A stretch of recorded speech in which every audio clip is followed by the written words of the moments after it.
Hey, welcome everybody to tonight's workshop about our Community Arts Partnership grant programs, along with some excellent grant writing advice.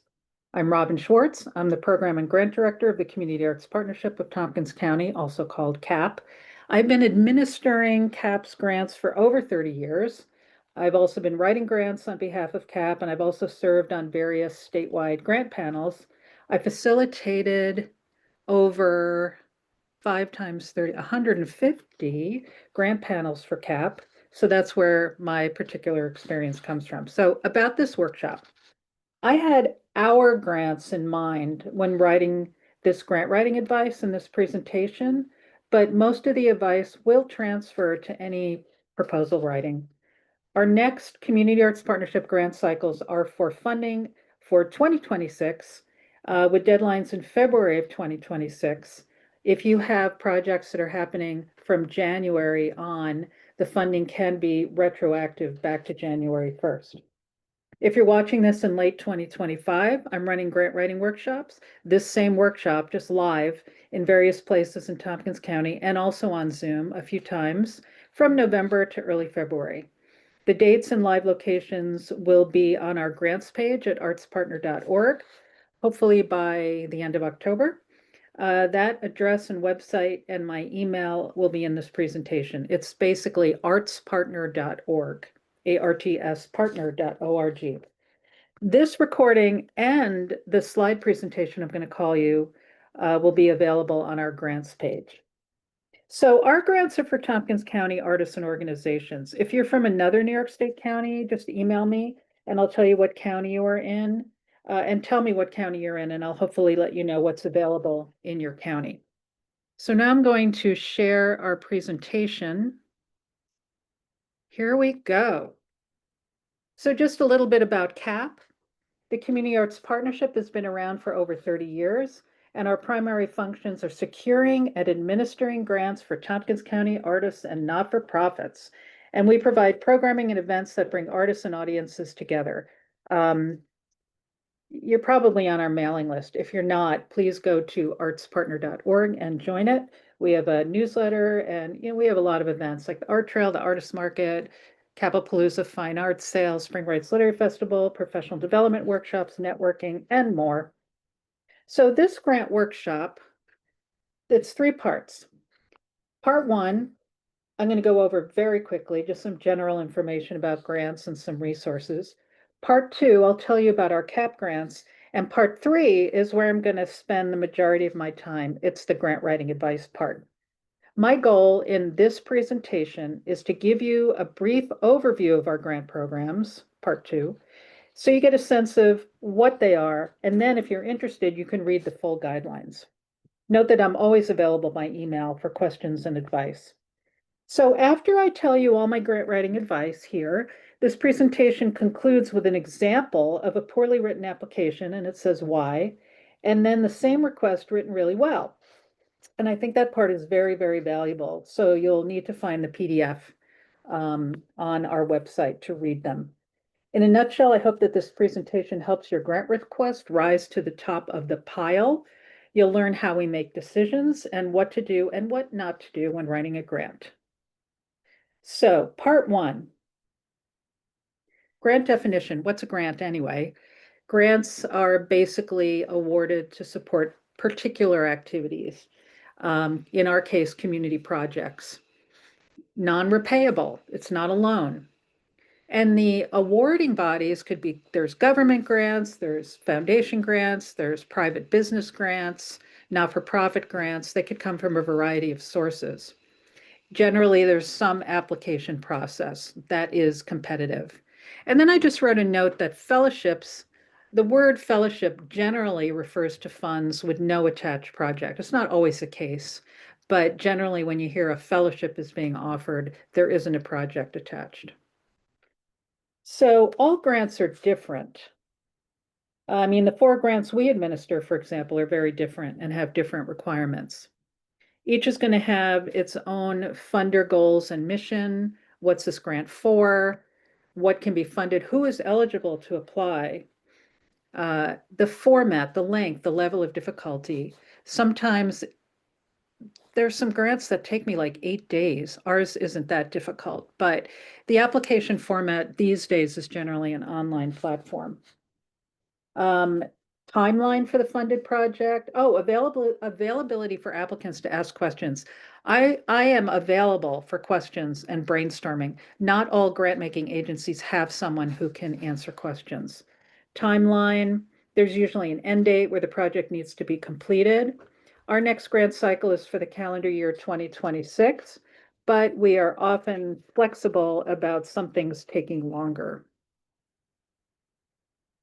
I'm just checking to make sure this is actually being recorded, just in case it looks like it is.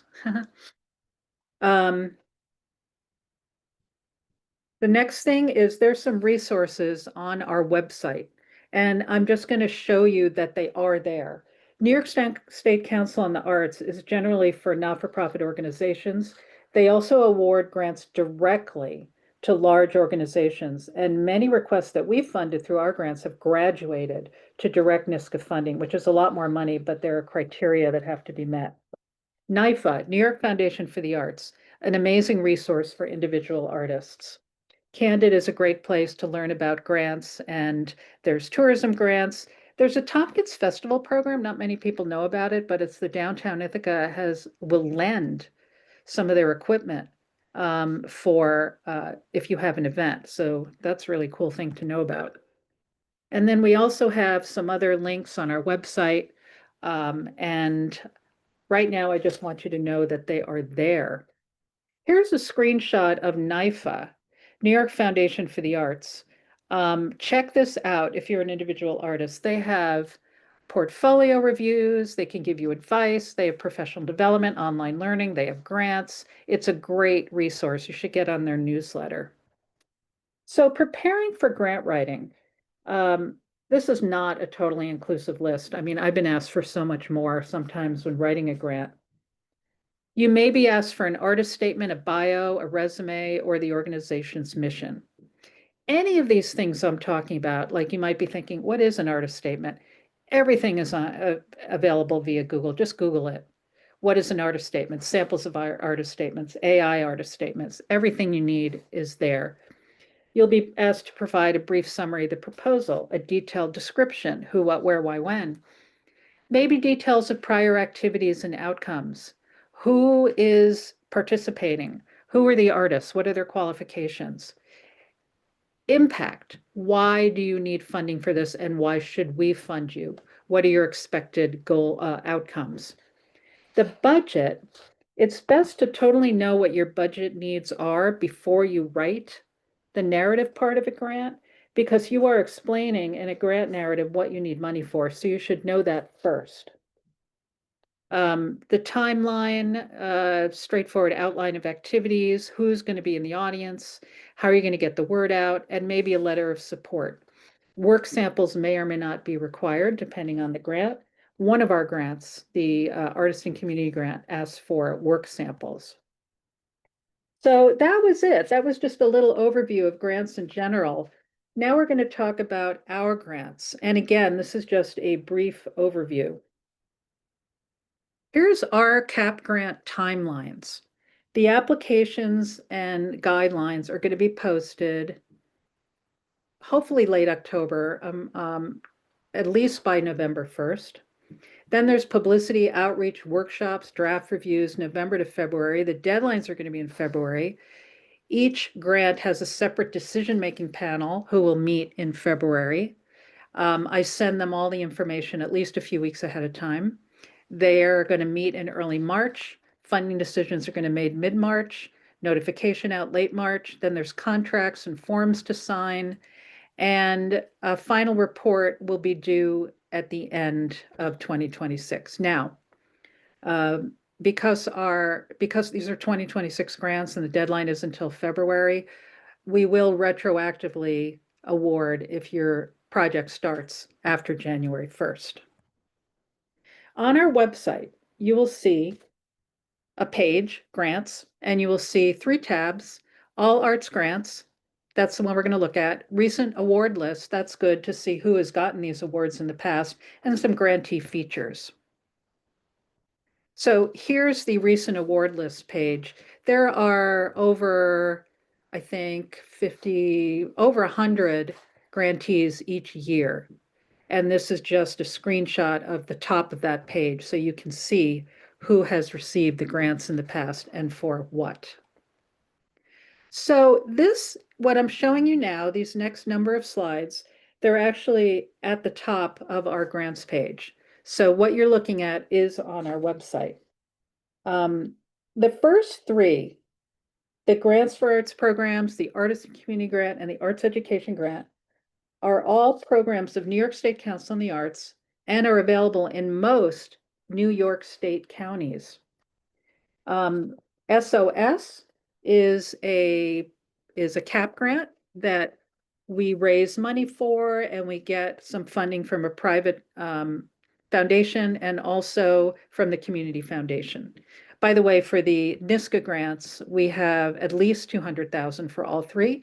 For the strategic opportunity stipend, we have 23 in hand and are fundraising for more. And then we have an arts and cultural organizational development grant. That is money from Tompkins County Tourism for our major arts organizations in town. And the next cycle for that is going to be for 2027, 28. We'll have about 350,000 for that one. So about NISCA's program. So these top three grants in blue are the NISCA grants. The program is called Statewide Community Regrants. And it is a statewide effort to make exemplary arts programming available to geographically, ethnically, and racially diverse segments of the state's population. I'll let you read this, but these priorities align with CAP's priorities. So for Tompkins County, when we refer to the continued development of local cultural resources responsive to community cultural needs, that means bringing the arts to the under-resourced populations or area, rural or communities. We want to make sure that our grant awards cover as many parts of Tompkins County audiences as possible. And what this means is that if we get like 40 applications for events in Ithaca, and then we get like one for something in Lansing, that Lansing one is going to be a very high priority because we are trying to cover the entire county. So let's talk about the guidelines. I'm going to give you in the following slides a little synopsis of each grant.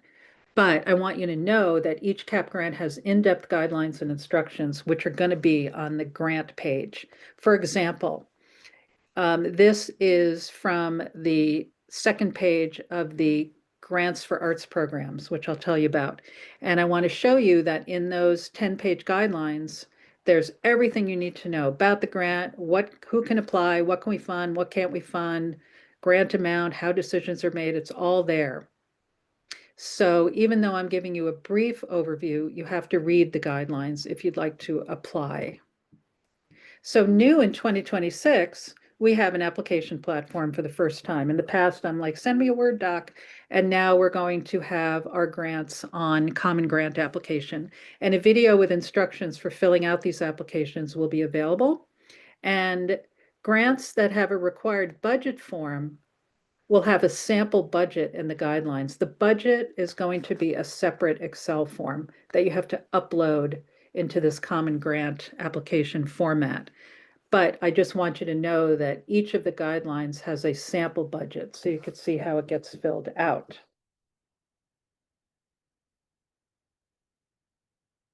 Oh, and I'm going to put the questions for each of the grants into the guidelines so that when you're reading the guidelines, you can see what questions we're going to ask.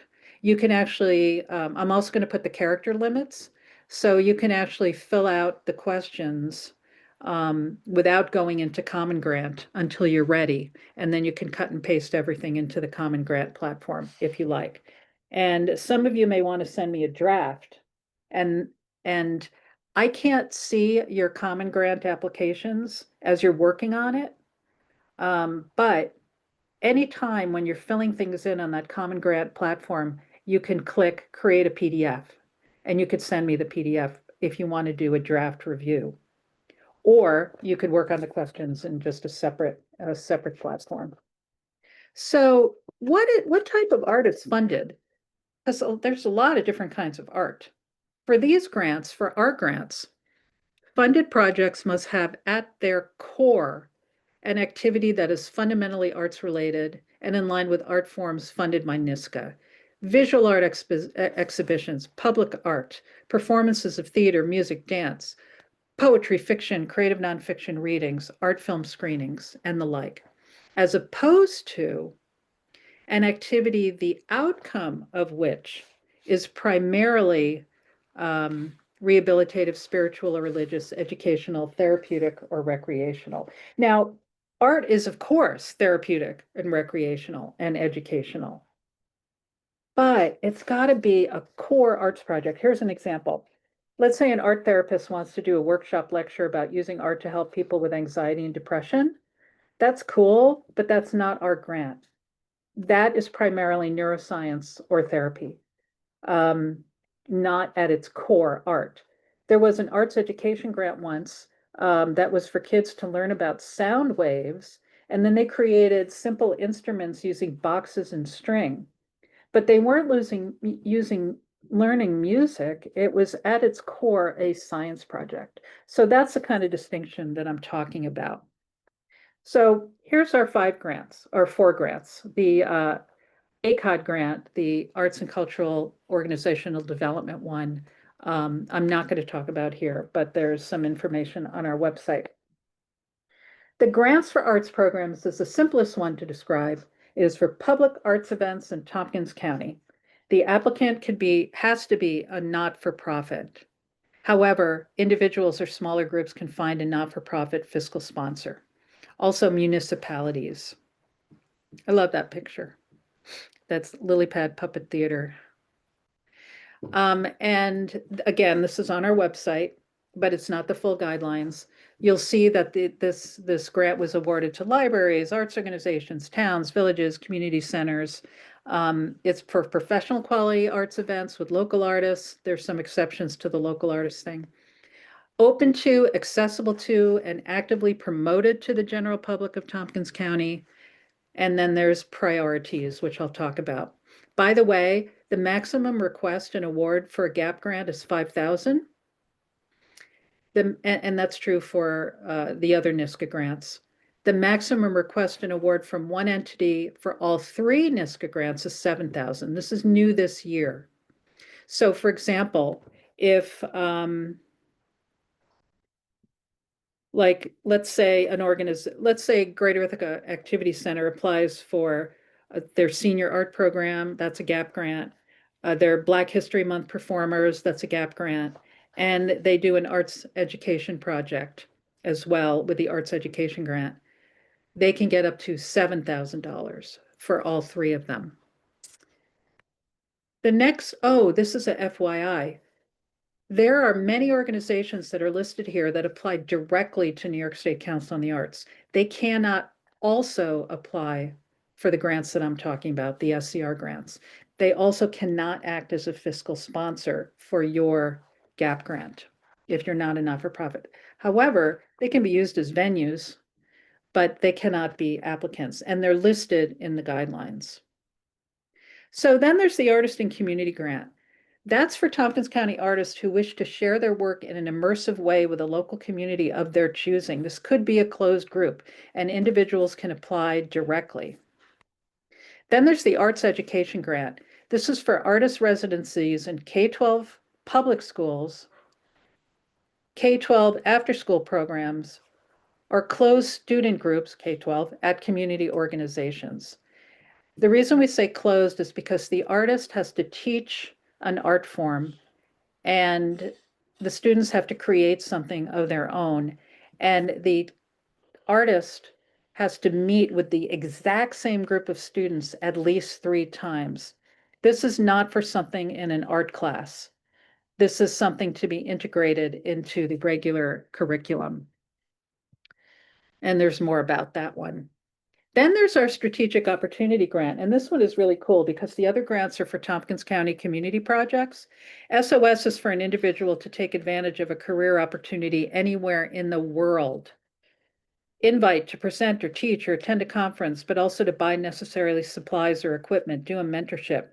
But the key concepts for this one are active and ongoing career and demonstrated career impact. Career impact is going to be very important for this one. So that was our brief overview of our grants, and there's more, of course, on our website. So here is my grant writing advice. This is where I want to spend most of my time tonight. I'm saying tonight. Um, Here's the first slide. It's a competition. Keep in mind that your request is in competition with all of the other requests. This is true for grants, applying to our programs, to show in our gallery. It's all a competition because we can't show everyone or fund everyone. And you have to think about it as a competition to put your best foot forward. We have $200,000 or more for the SCR grants and about 23 for SOS. Probably we'll have over 100 applicants to our SCR grants. The total of all those application requests will be about 400,000, and we'll have half of that.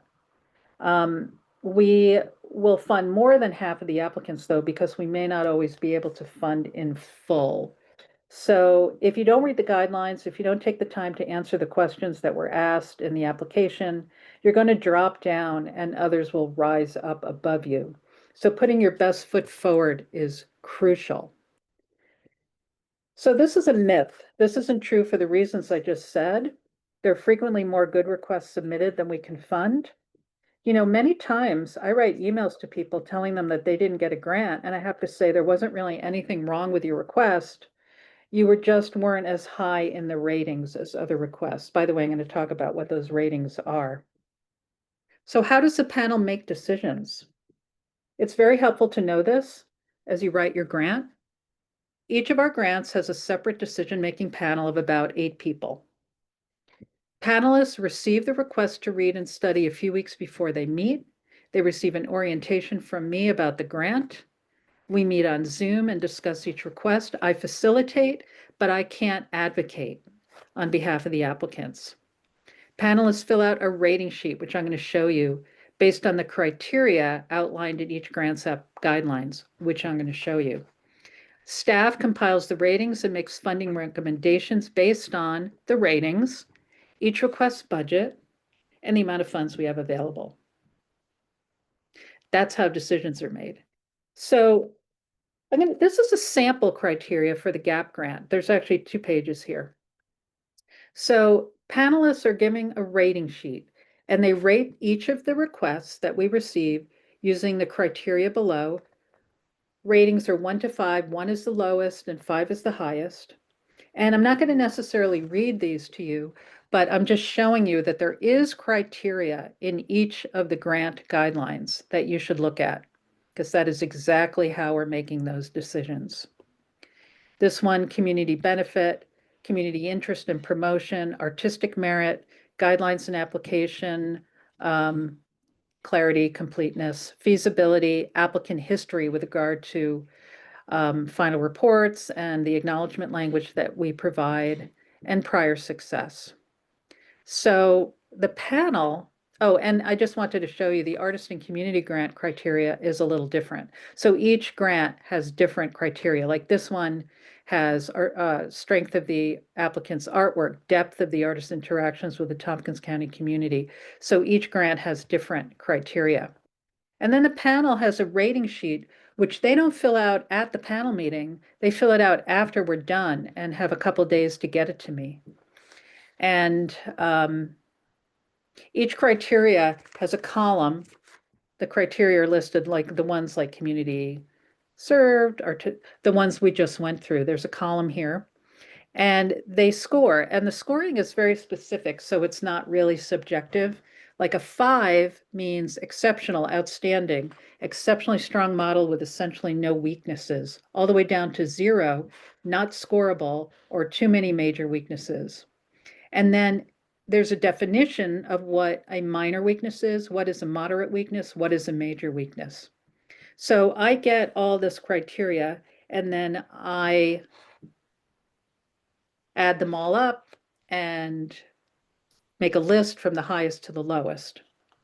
So this is a very fair system because I'm the only person that sees each panelist's ratings.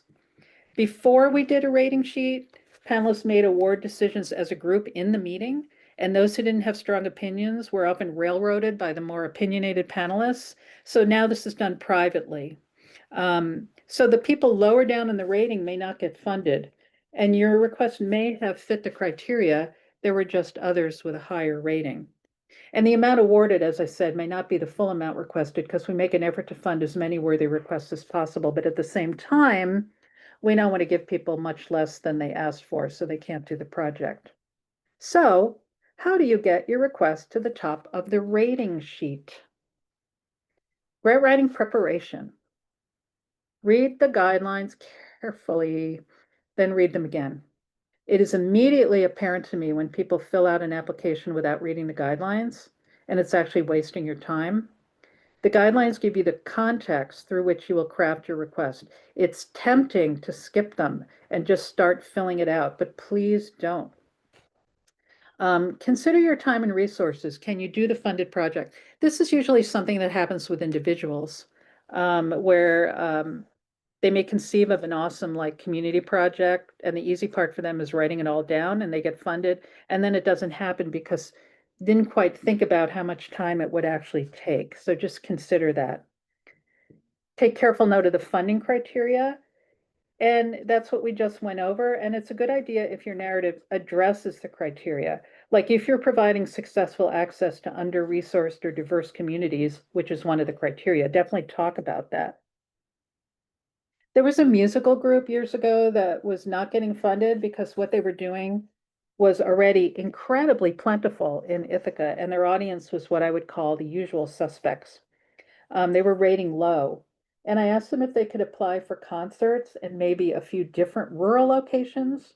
And now they're getting higher ratings and are being funded because they're filling a need to an under-resourced area. So it's really cool that these grants are actually expanding the landscape of who is applying and for what. Because of this criteria, we've been able to see an increase in arts programming in underserved areas and communities, like our grant-funded programs, for example, in Groton. There's a village concert series, the annual Old Home Days art show, family arts program of the Groton Library, all supported by the CAP grant. Read the entire application questions before starting to fill them out. Follow directions exactly. Do not improvise. Complete the budget form before you write the narrative. And I talked about that earlier. You need to know what your expenses are before you ask for that particular amount of money. By the way, when I said do not improvise, what does that mean? Um, Many times I'll ask for a resume and someone will, this is an actual, this is real. Somebody wrote, I could fill pages with all the times and places in which I have exhibited my work, but I've decided to spare us both the bother. So I called that person and said, we need a resume. I will follow up and ask for it, but not all funders will do that. Some will just have that person's application in the disqualified pile. So that's what I mean by don't improvise. By the way, if you need language help, computer help, just get in touch with me.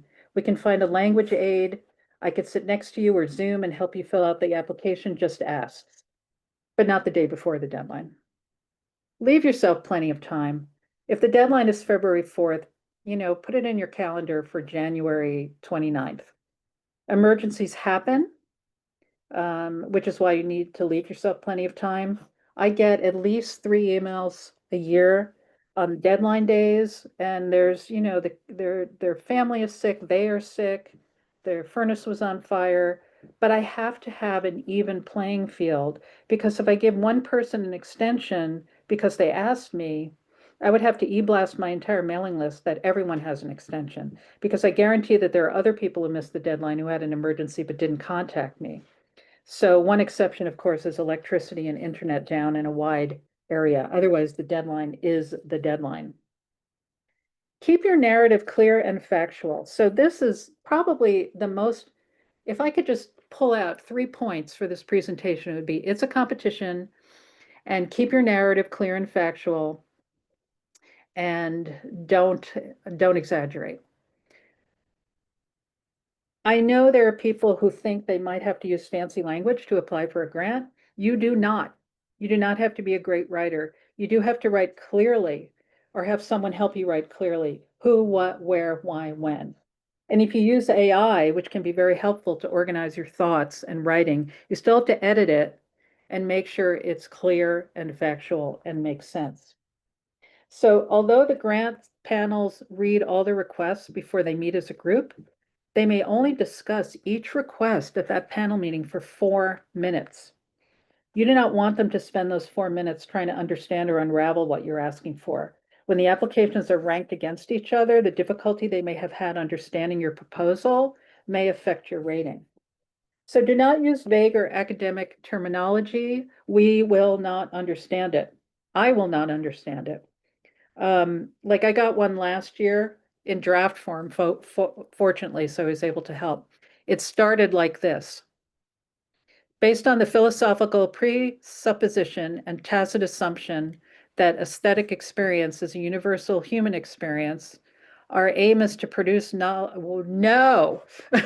I don't know what they said. I had no idea what they were applying for. And I worked with them and it turned into so-and-so and I will produce and host an event at Community School of Music and Arts on March 7th called the name, a performance that will include, and that's what we turned it into. So yeah, if you do use AI, don't do that. Make it basic. 1 years ago, like someone applied to our SOS grant, which is about artist opportunities. This person had an opportunity to hang their paintings in a restaurant and they would be for sale, and that was a new opportunity. But what they wrote was that they wanted to embed their creative output into the social and economic structure around the local tourism and hospitality industry. I'm like, I don't know what you're talking about. It is especially vexing when someone expresses that their art is inclusive and then uses very vague and pompous vocabulary to describe it. That's not accessible to the panel, to me, or the community. You can see I'm getting worked up about that. On the other hand, if you're, for example, a sculptor and you're applying for a sculpture residency, there may be language that is expected for your fellow sculptors, and that's your in crowd, so you can use insider language, but our panelists are generally community members. So answer each question carefully. Answer the question that was asked. I'm going to give you some examples. We had the SOS grant has a question, and that's the one that's for artist opportunities anywhere in the world. The SOS question was, describe in great detail how this project or opportunity will impact your professional art career moving forward. Please be very specific and provide examples. Timelines are welcome. The answer that a lot of people give is something like, this exhibit will increase my exposure and may lead to future opportunities. Didn't really answer the question. And because you are in a competition, someone else who did answer that question in great detail, maybe they're asking for travel funds to attend a publishing conference with the intention of getting their novel published. So they explain in detail how being at that conference will introduce them to specific people. They'll explain the opportunity to get one-on-one advice and how they could put their novel in front of those people. They'll state a timeline for after the conference with a task list of submitting proposals. So that answer is in competition with the person who said, this will increase my exposure. So that was an example of answer each question carefully, but then answer the question that was asked. Here's an example of that one as well. I think the examples are good. One of the criteria on the SOS scoring sheet is whether the applicant has a presence in Tompkins County. With so little money for that grant, we want to prioritize artists who have some showing or involvement in Tompkins County. So there was a question, and this is on the SOS grant rating criteria. So the question is, what is your personal What is your personal Tompkins County community impact? Have you shown or shared your art in Tompkins County in the past? For example, have you had exhibits, workshops, events, performances? Describe briefly using maximum of 4 sentences. So this was an individual who had applied to curate an exhibit, but the question was about the individual. They answered the question, my exhibit offers a localized view of climate change. Didn't answer the question that was asked. So when we get to the rating sheet, they got a 0 because they didn't know the answer to that question. Specific details are good. Who, what, where, why, when. We need those. Who's coming? Give specific examples to go with generic statements. So what I mean by that is, I think I have an example of that later on. Let me skip that one because I think there's an example later. Useful sentences, do not exaggerate or make up numbers or facts. Like if you have 20 people at a performance last year, don't tell me you had 100 because someone on the panel was there and will know it's not true.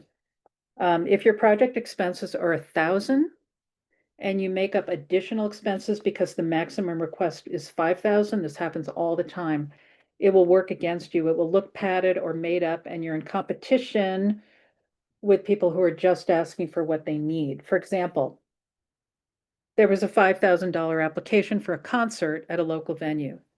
They padded the rent they needed, and I knew what the rent was, and I knew it was 3 times what the rent was.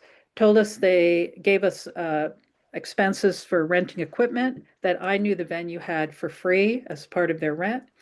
Added $1,000 for costumes, but when I asked what the costumes were for, could not tell me. It didn't get funded because it feels like we're being like tricked. Read it out loud. It's really good to read what you wrote out loud to make sure it makes sense. You'll see where the wonky sentences are. Have someone else who's not familiar with your opportunity, like a friend somewhere who lives somewhere else, have them read it and they could tell you what's missing, what you might have left out. Because when you're very close to something, you don't realize what you're leaving out. Like, for example, someone may say, we're doing this or we are doing that. And I might email them and go, who is we? And you're like, oh my God, I can't believe I left my collaborators' names out because it's so familiar to you. Take advantage of the CAP grant director, me, Robin, draft review, but not at the last minute. But I love to look at drafts. I look at many, many people's drafts and offer advice. 2 weeks ahead of time is appreciated, but I can look at them up to the day before. But if it's that late, it's too late to really do a lot of fixing. I love this. Do not project an attitude.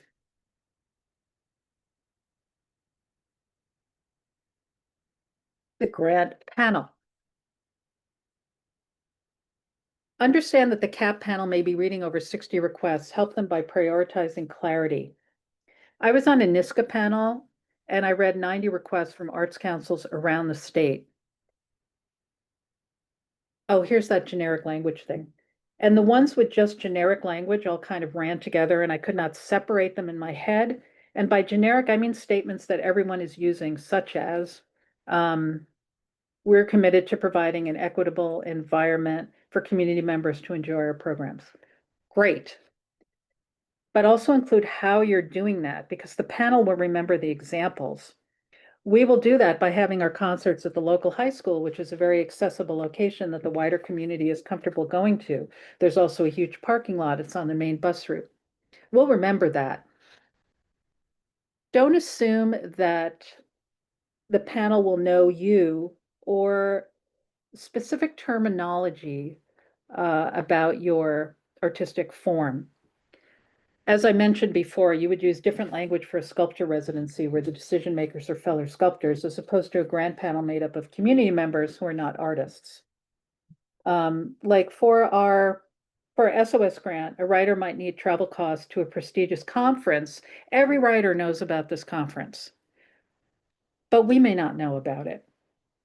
So if you want to go to the AWP conference, tell us that it's the Association of Writers and Writing Programs. Tell us where it is. Tell us that this is the biggest and most well-known conference in the writing world. Tell us if there's an application process. Don't assume that we know.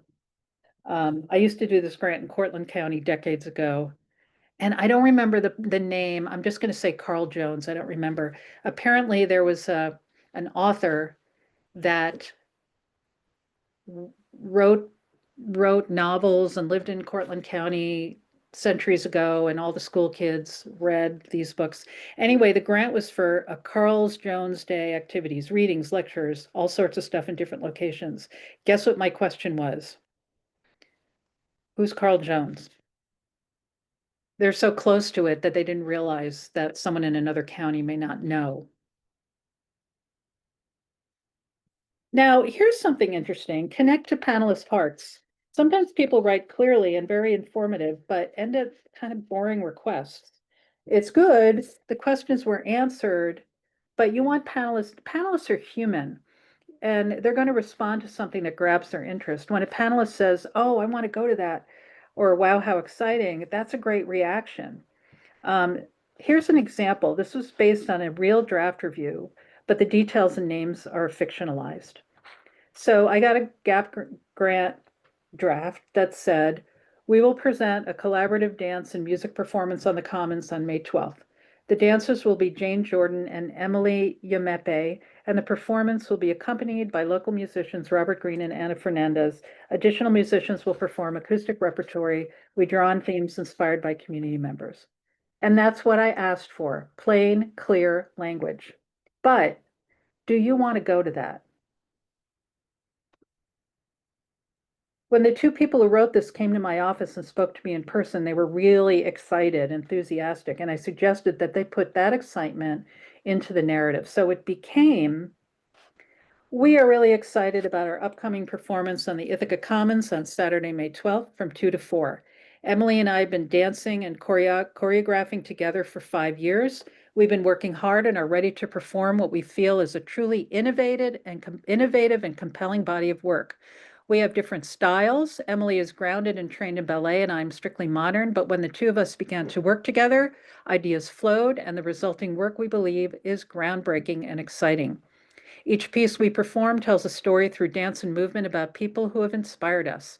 Those people include Emily's mom, my second grade teacher, Mrs. Brown, the children we work with at the BJM Elementary School, who will all be in attendance. They're very excited to see themselves in our performances. Robert Green and Ana Fernandez are Ithaca premier improvisational and experimental musicians, and when we started rehearsing with them, the work really coalesced. We can't wait for the public to see this performance. So now do you want to go? It's more exciting, right? Um, and it's longer. It had more details. But you know, this is a New York State grant, so you don't want to get like really jokey. So plain, clear, personable language, enthusiasm is good. Include testimonials from audience members, audience stories, improved lives. Those are great. Tell us why this program matters. That's the good stuff. Budget and narrative.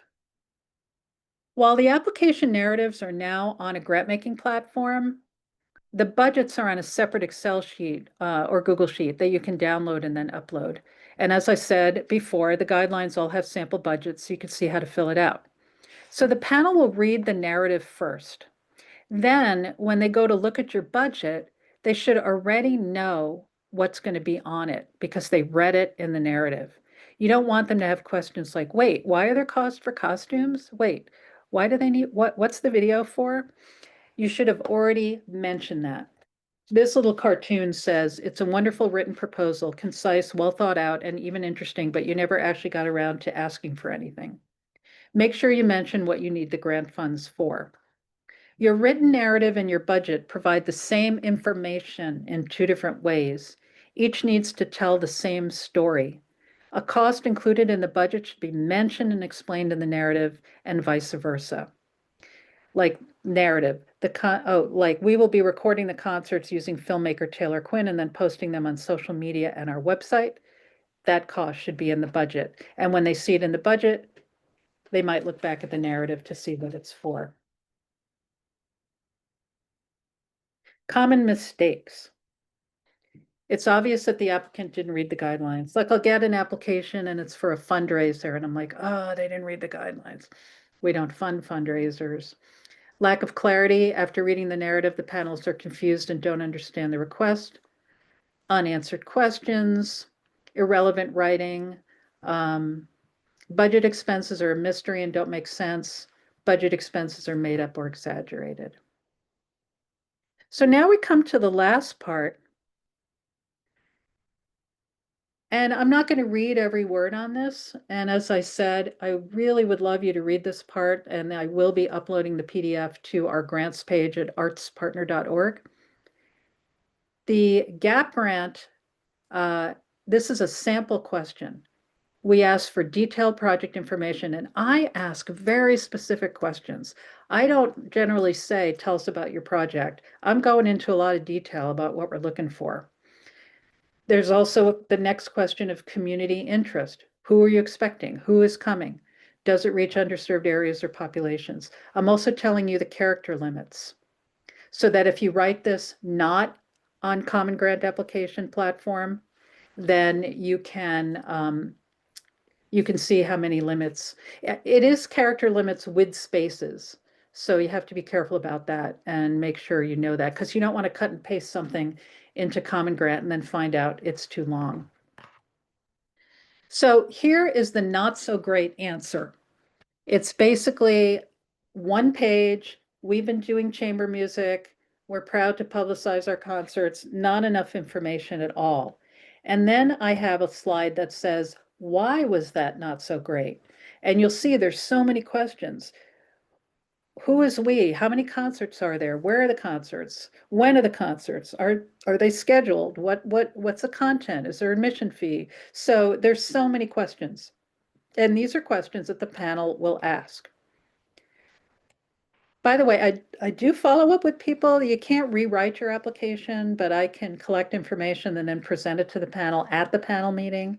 But they've already read it and formed an opinion, so it's best to start out on the right foot. Then I had a sample of a not so great budget for the same project. And then on the next page, I say why it's not so great. Like, what is 5 by 3 by 100 up there? Is it 5 concerts, 3 people each, or 3 concerts, 5 people each? Why do they need to buy music stands? Musicians have music stands. What's the space rental for? What's the travel fee for? What is record? So this is a beautiful example. By the way, I made this up. This is all made up. This is a beautiful example of how the narrative and the budget don't help each other. Then I have the greatly improved answer and budget. And now you can see this greatly improved application is now 4 pages. And it talks about who they are, the board of directors. They go into detail about each concert. And oh, I want to point something out here.